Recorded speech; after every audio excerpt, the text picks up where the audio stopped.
want to bring in on this broadcast Rajdeep Sardesai also. Well into the afternoon now, polling continues. Rajdeep, good afternoon. Phase 1, who do you think has more at stake, the Mahagathbandhan or the NDA, Rajdeep? You know, Akshita, if you look at first of all, good afternoon. If you look at purely the numbers, the Mahagathbandhan has much more at stake. Out of these 121 seats, they were ahead of the NDA in this particular phase. Now, they need to ensure that they retain what they got in 2020. That won't be easy. Remember, 2020 was an election fought against the backdrop of COVID, which had hit Bihar and the rest of the country just months earlier. So it did in a way, accentuate the anti-incumbency, a sense of anger.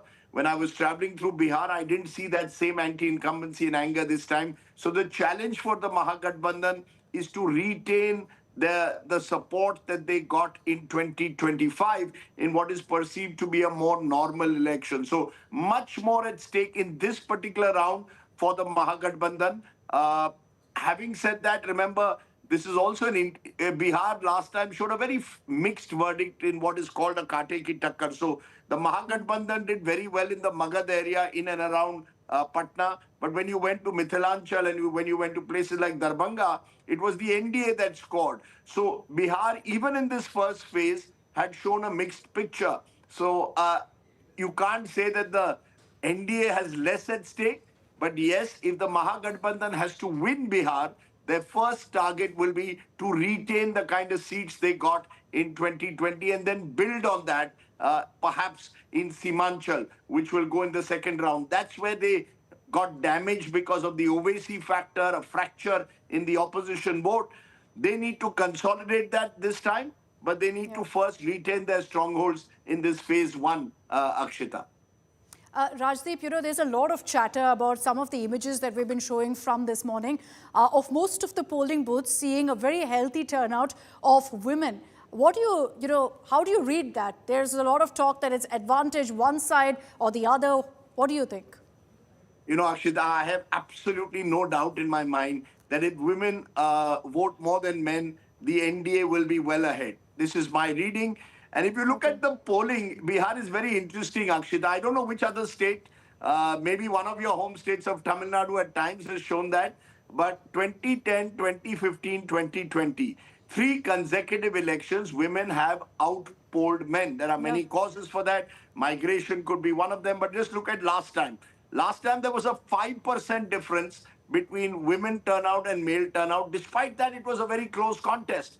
Now, if women go significantly higher than men, as they particularly did in 2015, then I certainly would think it's advantage NDA because of the 10,000 rupee top-up under the Mahila Rojgar scheme. If, on the other hand, men and women show an equal, more or less equal turnout, just a percent here or there, then I think the Mahagathbandhan has a real chance. The sense I got is that the woman voter has been the one voter that has risen above caste identities to some extent in recent times in Bihar. That can be the only explanation for the kind of sweep that Nitish Kumar got in 2010 or Nitish and Lalu got in 2015. 2020, as I said, was a bit of an outlier election because it was in the backdrop of COVID and shifting alliances. But yes, if the women do come out in large numbers, and sometimes images themselves cannot tell us the whole story because, you know, there are men also queuing up in large numbers. I see everywhere a relatively high turnout this time in Bihar, which is a good sign for democracy. I have my own doubts about this 10,000 rupees top-up scheme being ethical, but we can debate that separately. But overall, I would say a larger woman turnout will be advantage Nitish Kumar as it has been over the last 20 years. So as of now, the voter turnout, and this is as of 11 a.m., it's at about 27%. So you're right in pointing out, Rajdeep, that we're hopefully looking at perhaps a healthier voter turnout than the 56% that we saw in 2020. But I also want to understand from you, Rajdeep, you know, from early this morning, we've been on our marathon Bihar broadcast, and with all the reporters that I've been speaking to, most of them are saying that our sense of what's happening on the ground is that there's no wave. This is no wave election. Some of them are saying this is a silent election. What did you make, Rajdeep, when you were on ground? You know, I think there are two. It's an interesting election in that sense when you use the word silent election. Yes, you don't see the kind of loud noises from voters, which sometimes reflect either fulsome support or anger. You don't see that. It's a very quiet election by Bihar standards. Some would say that's a sign that people have more or less made up their mind and people perhaps want status quo rather than change. Normally, a louder election suggests that there is a mood for change. Having said that, I think what the opposition is banking on, the Mahagathbandhan, is to try and localize this election as much as possible.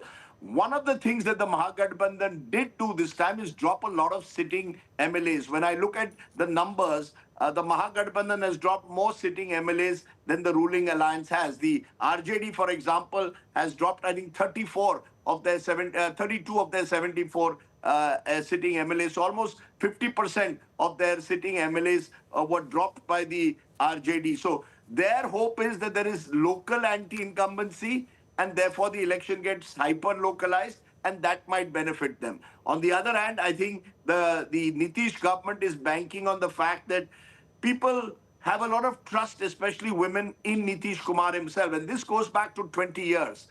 This goes back to the cycles that were given, to reservations in Panchayat, to prohibition rules that were brought in, to the Jivika Didis or self-help groups being created. Nitish Kumar has consistently, Akshita, built this vote bank. The only two parallels I see in Indian politics that come close are Jayalalitha and Mamta Banerjee. These are two other leaders who over time have built a strong women's constituencies. Others have done it for a particular election or two, like Shivraj Singh Chauhan did in Madhya Pradesh. But a consistent woman-centric vote bank, I would say that the two leaders who've done it before are Jayalalitha and Mamta, and Nitish Kumar among male politicians. And I think he is getting the benefit of that even in the autumn of his career. And women don't speak out as much as men. I have always found it a big struggle to get women to speak to me. Maybe the fault lies in me, but it's not easy to get me to get Jivika Didis to speak to me as I see it is for them to speak to a Maria or a Preeti. But when I went to a few villages in and around Nalanda, I think women, by and large, feel relatively satisfied. And I think one of the reasons, Akshita, for that is also law and order. Whether one likes it or not, the Lalu Prasad Yadav years were associated with this terminology of Jungle Raj. And while Lalu may not be in this election, it's almost as if the NDA is fighting a proxy battle through Tejashwi against Lalu and reminding voters, especially women, remember how you couldn't go out in the evening, even in rural parts, post 6 p.m. So I think that preys on the minds of people. And therefore, I think the woman vote becomes crucial because that is a vote which Nitish has consolidated over a sustained period of time.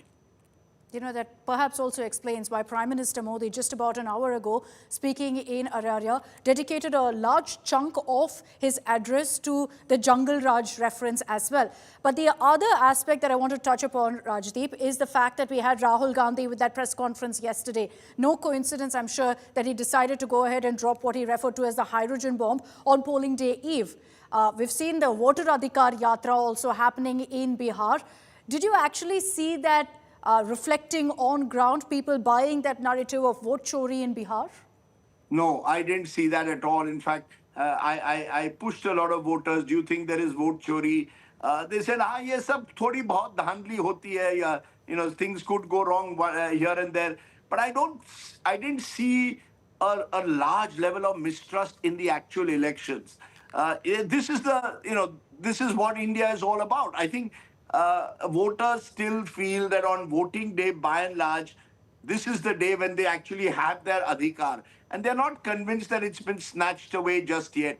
Maybe that's a failure of the opposition. Maybe this is not the kind of issue that resonates with people when they're faced with bread and butter issues in a relatively poor state like Bihar. But I didn't see vote chori or SIR becoming a kind of rallying call on the ground. I think the real issues that matter are Rozgar. On one side, yes, there is a great, there is disappointment, sometimes a little bit of anger over the lack of jobs. And there is also the issue of welfareism, which comes through these various government schemes that are made. We keep mentioning the Mahila Rojgar Yojana. Let's also not forget that just before the elections, pensions were raised. to 1100 rupees. So those welfare benefits coming through direct benefit transfers give people living on the margins a sense of quiet satisfaction. It's almost, Akshita, as if the expectations of people in Bihar are low.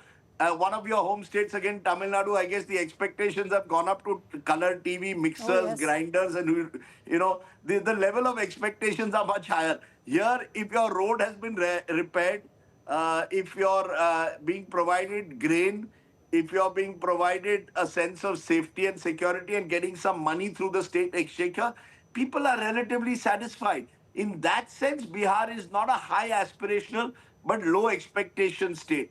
And maybe, therefore, Biharis, as we've seen over the last 20, 30 years, have not been willing to embrace change so readily as we see in other states. Look at Rajasthan. Governments change every 5 years there.